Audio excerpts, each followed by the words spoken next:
ko nga dapiton ko kamo sa ato nga puko sa pagpamalandong sa upat ka tawo nga gisgutan karong Domingo ha. Sa ilang pagkasinati sa pulong, sa ilang pagkasinati sa Dios, ang balaang Dios nga diha kanila.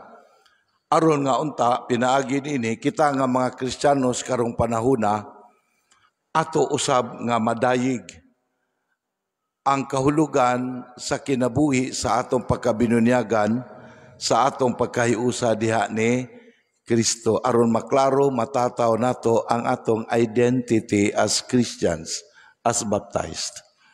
So munang mga igsoon tuguti ko nga ato sa iyong pamalandungan ng upat ka karakter nga gisgutan dinhi.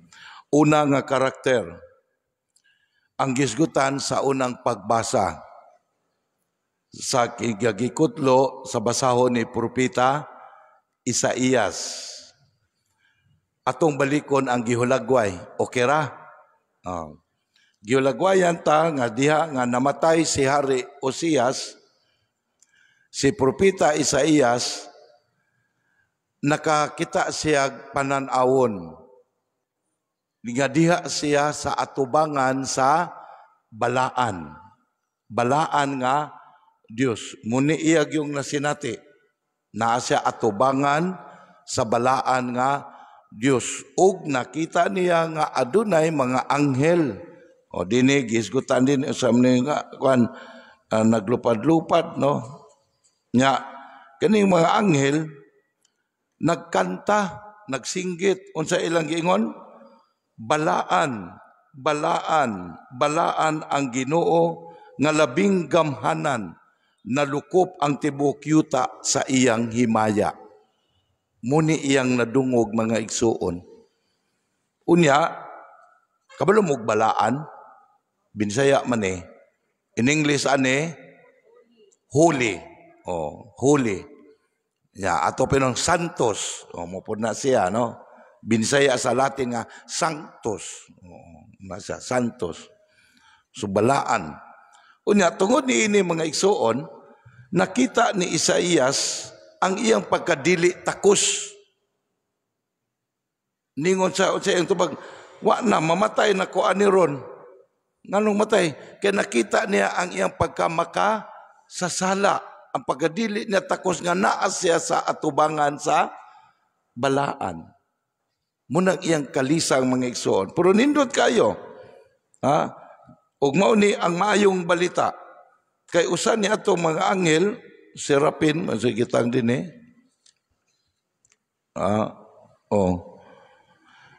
Naggipahiran ang serapin. Milupad, padulong kaniya, o gipahiran ang iyahang ngabil, ug baga. Nagiinan siya nga, ayo kalisang, gipasaylo na ang imong mga sala.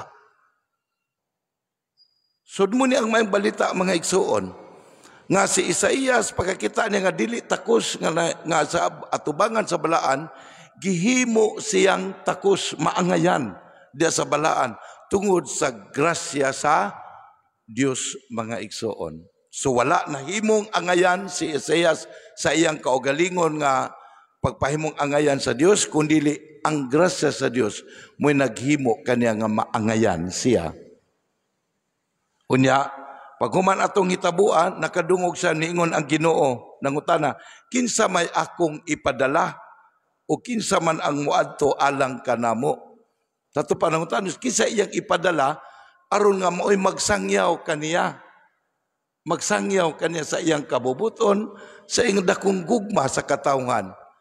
Nga, unsay tubag ni Isaías, tungod sa iyang pagkasinati, nining dakong grasya nga iyang nadawat, nagihimo siyang angayan diha sa atubangan sa Dios, pakigiusa sa Dios.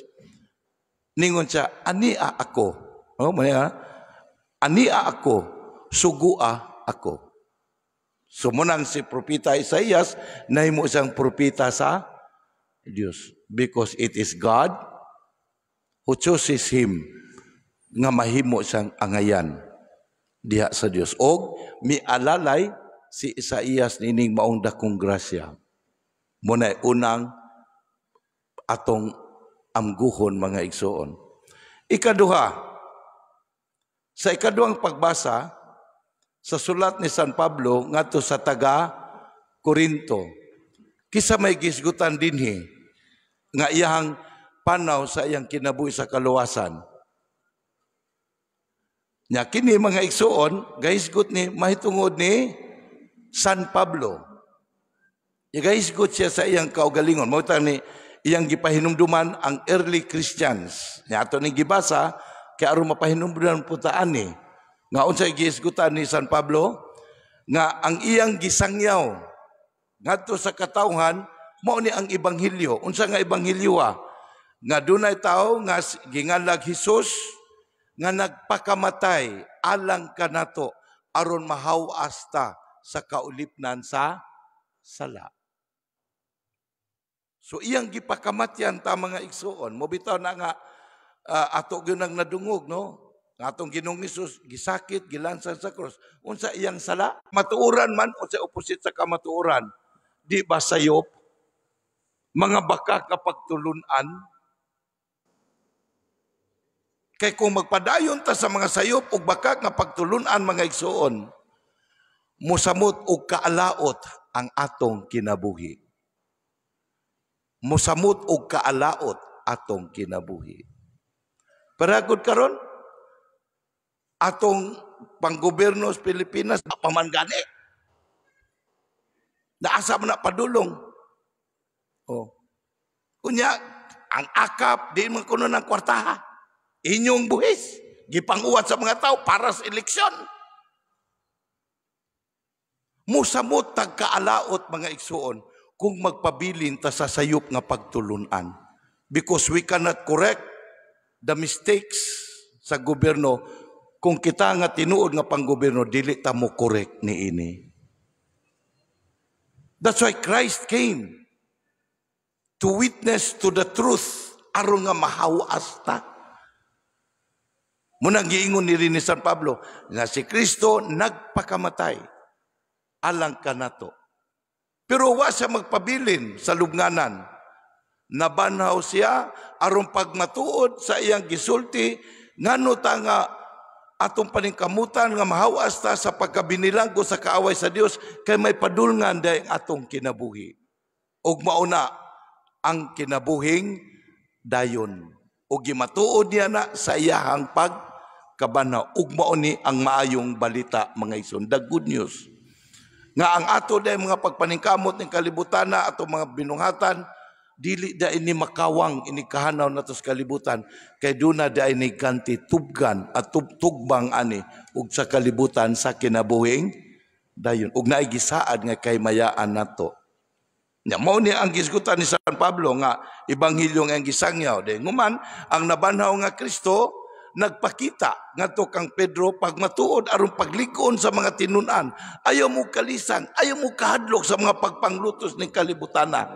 Kay natural raman na nga mamiya ta ning kalibutana, mamatay ta kay aron dunay pagkabanhaw. Di ta mabanhaw kung dili ta mga matay. Dili mabago atong kinabuhi kung magpabilin ta sa karaan nga kinabuhi sa lang panulundon. Muna iyang sangyaw. Gapakita sa mga tinun-an, dayon sa katapusan, nagpakita siya ni Pablo. Nga unsay gisulti ni Pablo iyang realization, dili gani ko angayan nga tawgon og apostolis ug ako ang pinakaubo sa tanang apostolis. So nakita niya ang pagkadili takos nganuman tungod kay iyang gilutos ang simbahan sa Dios. Kisa maning simbahan nga gisgutan ang mga magtotoo ni Kristo. Munang nakita niyang dili takos pero tanawa tungod sa dakong grasya sa Dios gihimo si Pablo nga mahimong angayan, nga mahimong apostolis ug mahimong magsasangyaw ni Kristo. Wala nahimong angayan si Pablo sa iyang kaugalingon kundi grasya sa Dios. Muy naghimo niya nga mahimo siya nga magsasangyaw ni Kristo. Tuod man, nahimo siyang bantugan nga magsasangyaw sa kaluwasan sa kinabuhi nga gidala ni Kristo aron ang tanan nga makadungog ni ining pagtulon-ana ug motuo maluwas usab. Ikaduha nga persona. Ikatulo, sa atong ebanghelyo mga igsoon karon. So meaning, ang una, the Old Testament people, the prophesying of God's promise of salvation. Then we have the post-resurrection. Then karon sa panahon sa atong Ginoong Hesus.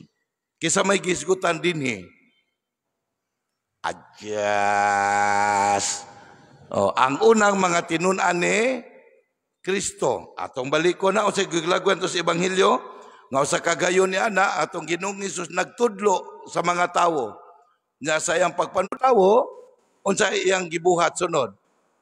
Iyang giingnan si Pedro palawod og jutay. Palawod og jutay aron makakuha mo. Unya si Pedro mga igsoon, normal ang reaksyon ni Pedro. Nganuman, kasi Pedro is an expert fisherman kay iya guning livelihood. Dili ko siya nagpakatao. Nabuhi. Mutong niingon sa kang sa Ginoong Hesus. Kanibang yung palawod o gamay, although kasi natian nga tinuod apan sa atong kinabuhi mga Kristiyanos may nahimo isang allegory. Sa ato pasambingay, istorya, pagpasabot sa ato ang kinabuhi sa panaw sa pagtuo. Unsa gipasabot dinhi nga mopalalom po ta gamay sa pagpanabot sa atong pagkinabuhi. Kaya aron makasabot ta kay di ta mo palalom o gamay, wala gyud tawo maana data ni atong mga naandan, wala gyud. Wala may tabo. Manang palalom ta gamay ba? Aron makasabot bitaw ta? No? Labi na kita mga Kristiyanos karong panahon na nga nahimo nang mabaw ang atong pananaw kinabuhi. Nahimo nang mabaw. Na? Kaino ko ka nga, uy, patambal, kag di ka patambal, mamatay ka. Nanalagi ka sige pabalik, patambal-tambal, namatay malagi gihapon. Mayong buntag. Namiyo nga, uy, kami ba'y gahimo aning among anak? Sila kuno gahimo anang ilang anak. Kanya, kabalo mo, kamo, honest to goodness, kamong nga, mga ginikanan ron, kahibalo mo, nga mo na mahitsura sa inyong anak. Honest lang. Kabalo mo muna mahitsura sa inyong anak? Dili. Nya, kamo magkaigahimo, anong di mo kabalo silang hitsura? Makamaulo, kabalo, unta mo. Would you agree with me? Kay dili day kita menaghatag o kaya di po ta makahimog tawo. Munang palalom-lamon ta kamay mga iso. So in other words, kinsa di ay ang maghilimog tao, kinsa di ang kuan mga iso gahatag o kinabuhi. Aron ta makasabot. So muna din palalom-lalong gamay. O tuod man mga ison, pagpalalom nila, unsa may nakita ni Pedro, nalisang siya. Tiyo ni mo ng pagkadagang isda sa malapas istorya. Ang duha kasakayan mo ilang gibutangan sa kuwan ng isa hapit pagkalit malunod. Tiyo ni mo na kung saan nakadaghan. Ya dinhi nakita ni Pedro mga igsuon. Nga kining dayang pagpanagat nila, nakakulagdagang isda, dili ni ordinaryo nga kuha. Katibuok gabi, asa lang walay kuha. Yan ni palawod na gamay, yan nga nakadaghan na. Yan nakakuha ni sila ni ini, tungod sa mando nining usa ka tawo. So ang nakita ni Pedro nga kining nga mando nila pagpalawod pagtaktak sa pukot dili ni ordinaryong tawo. Ug tungod ni ana unsa may realization ni Pedro mga igsoon, unsa gisulti ni Pedro pagkakita niya sa nahitabo, unsa ang giingon ngadto kang Hesus? Palayo kanako Ginoo. Si nakita niya ang pagkadili takus. Palayo ka nako Ginoo kay ako maka sasala. Pero tanawa, unsay good news? Mo ni ang maayong balita. Unsay giingon ni Kristo ngadto kang Pedro? Pedro, ayaw kahadlok, no? Ayaw kalisang. Sukad karon managat ka na og mga tao. The same storyline.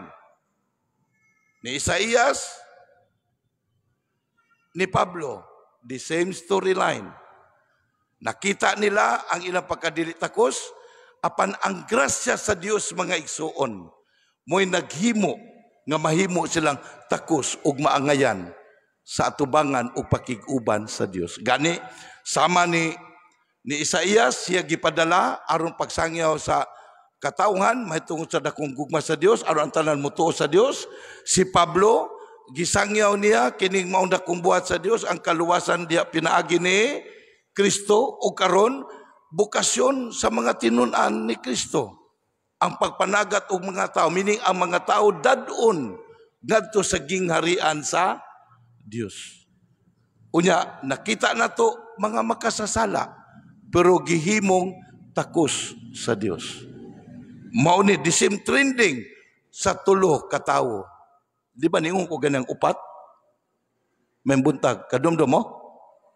Di ba ningon kong upat? Tulo naman eh. Kisa man ning ikaupat? Kita. Kamu. Ako. Diin man ta nakasinasama sila nga nakasinati sa atubangan sa balaan nga Dios. Diin man ta makasinati niini. Kabantay mo? Di ba matag sa ulog nato santos nga misa? Human gyud sa paghalad, human sa prepasyo, unsay atong sunod nga kantahon? Santos. Santos, Santos, Santos nga Ginoo, Dios sa kagahuman. Di ba maupo ni ang gikanta sa mga anghel at tubangan sa Dios? Balaan ang Ginoo. Mobita ng human nato, kanta og santos, unsay atong buhaton. Nganong mangluhod man ta? Ato ng sabton. Nganong man tang mangluhod? Kay kanade pagkanta natong santos maison kita nga nagsaulog, gidalata nga to sa consciousness, pag-alamgo nga naa nata sa atubangan sa balaan. Asa man ang maong balaan nga niingon tang naatas atubangan nato. Ang bayhon sa pan ug bino nga nahimong lawas ug dugo ni Kristo. Maubita na mga ison, kabantay mo, pag human anang katag santos, magsunod din ang technical term ana epiklesis. Unsa na epiklesis? Muna invocation sa Holy Spirit. Muna yung ipadala ang imong espiritu aron paghimo ning pan ug bino ngadto sa lawas ug dugo ni Kristo. So bayhon sa pan ug bino nahimong lawas ug dugo ni Kristo, ug ngano maning nahimo gigisilyuhan sa konsagrasyon. Katong miingon si Kristo sa katapusang panihapon, mikuha siya og pan, mipasalamat sa Dios, gipikas-pikas, gihatas matino giingnan, kan-an ninyo kini kay mao kini ang akong lawas. Ug mikuha sa kalis nga puno sa bino, ug iyang gihatag sa matino, mao kini ang akong dugo sa bag-ong kasabutan. You see? But the question is, do we believe in the real presence of Christ? Mamunay pangutana. Munang mangluhod ta. Kana ata sa atubangan sa balaan. Nga mausi, Kristo sa bayhon sa pan og bino. Pero nahimo niyang lawas og dugo kasi siya may gaingon. Munang prayer of consecration, mga igsoon. But subo nga pamalandungon. Karong panahon na daghang wala makasabot ni ini. Nganuman, kaya pangutan nagmituo ba ta? Kaya kung tinudaan na nga mituo ta nga naata sa balaan, so salamat kayo Ginoo kay imo minggihimong takos. Nga nias imong atubangan. Munang mangluhod ta. Pero uban, di man mangluhod kay mahadlok mabuling ang tuhod, mabuling ang karsunis, mabuling ang palda, gahi po ning among giludhan. So pangutana, do we believe that we are in the presence sa Holy? Muna'y pangutana. Gawas atong di makaluhod, kay di mapilo ng tuhod, o naipangos na to, normal na, common sense baya na. Pero kato makahimog luhod nganong dili man. Na mga bata padalang dalaganon, napay panganos konsekrasyon, galakaw murag kapasunsyo, murag wala rin nahitabo. Muna pangutana, do we believe on this? Maglisod magutag tuo ani mangisod kay kakinahanglan nig pagtuki ato nakita pan magbino. That's why it takes a lot of faith. Muna wa tay pagtudi ta kakita ana mangisuon. Pareho ra guna nato. Di ba kita giingon nga diya sa bunyag nahimo tang anak sa Dios. Ug unsa man ang anak sa Dios, di ba? Larawan, unsa man ang anak larawan sa ginikanan. Na dili man nalisod sabton kay pagsugod sa pagbuhat sa Dios sa tao, giun sa pagbuhat ang tao. Gibuhat nga larawan sa Dios sa ato pa kung ang gilarawanan balaan unsa iyang larawan. Balaan pod mo nagpasabot ang sakramento, sagradong timaan kay ang gitimaanan nga dili makita sagrado man. Wala siya. But it takes a lot of faith to accept nga kita di ay mga anak ta sa Dios. Kinalang mutuo ta nga larawan deta sa Dios. Kay kung di ta mutuo anak mga igsuon, suon sa may atong pananaw, muna may utang ikaw bata ka, yawa ka, nga anak na sa Dios. Nya imong tagog yawa. Marag mamatay ka, anak na sa Dios imong gitunglo. Mayong buntag. Muna gipahinumdum nato ron mga igsuon. Mabitaw na nga, pasalamat gyud ta kaayo sa Dios. Kaysa atong pagkamakasasala, pagkadili nato takos, gihimo taniyang takos. Munang niata sa iyang atubangan tungod sa atong pagkahiusan ni Kristo mga igsuon. Pero tanawa, sama nga sila, gipadala aron pagsangyaw. Unsa man po'y nahitabo nato? Di ba human sa misa? Unsa may giingon nato? Nahalad na ang misa? O atong dadon og isangyaw? Sumao po deta mga igsuon. Mabita ng subok kayong pamalandungon. Nga wala ni masabti sa atong panahon kay supposed to be kita nga mga Kristiyanos mga igsuon nga nakadawat sa kinabuhi sa kaluwasan, we are supposed to influence, ako guning balik-balikon, to influence the sinful culture sa atong society o community. Pero unsa may nitabo, kita manuon mo na influence. Tiaw mo na, nagsigig pangalawat, simba, ilakilak, pista, mag-ihaw tanos pista. Nga sige po panawat o kwarta panon sa eleksyon, may baron. Magpagamit sa mga dautan nga politicians. Unsaon paglambo sa gingharian sa Dios kung ang atong ipamutang nga mo'y mudumala sa atong Kristohanon, quote unquote, Kristohanon nga katilingban, walay pagtuo ni Kristo. Mulambo ba ta ana? Dili. Muna mga igsuon, manginaot kita nga in today's reminder na to sa Dios nga kita di ay nga mga Kristiyanos mga igsuon, dako kayong grasya atong nadawat sa Dios. Nga luyo sa atong pagkamasupilon, pagkamakasasala, gihimo kita nga angayan at tubangan pakigiusa sa Dios. Nya usara gikinahanglan ani nga mo cooperate ra gud ta. Mabita ng subong pamalandungon binta nga diya sa bunyag gipapas na ang salang panulundon. Pero ngano mang nagpadayon kay wala man ta mo padayon pagpapas sa salang panulundon. Ato mang gibalik ang salang panulundon. Mabita na ang aron mapapas ang salang panulundon, nanaad ang ginikanan, aron ang bata, aron mahimong Kristiyanos, tudluan, agakon, aron magbansay siya pagkinabuhi, siyang kinabuhi pagtuo ngato sa Dios o ngato kang Kristo, paghigugma sa Dios, paghigugma sa isig katao, di pangutano ang ginikanan, nasabtan ba ninyo pag-ayo? Unsay tubas ginikanan? Nasabtan. Apan unsa may gimatuto sa bata nga walay buot, nga nagulma og buot. Unsay pagtulunan ang gitudlo sa bata, paghulma siyang kiniag pamatasan, wa pa manay pamatasan, himuon man ka ng Kristiyanos. Ang buot manggihapon o kinaiya sa gwatsinanggong ginikanan, mo may gitudlo. Dili man kang Kristo. Di nagpadayon ang salang panulundon. May buntag. Lain mamugtinawan nako. Ayaw ha, amigo rata. Ato pagpahinumdum ra gyud nato ni ron mga igsoon.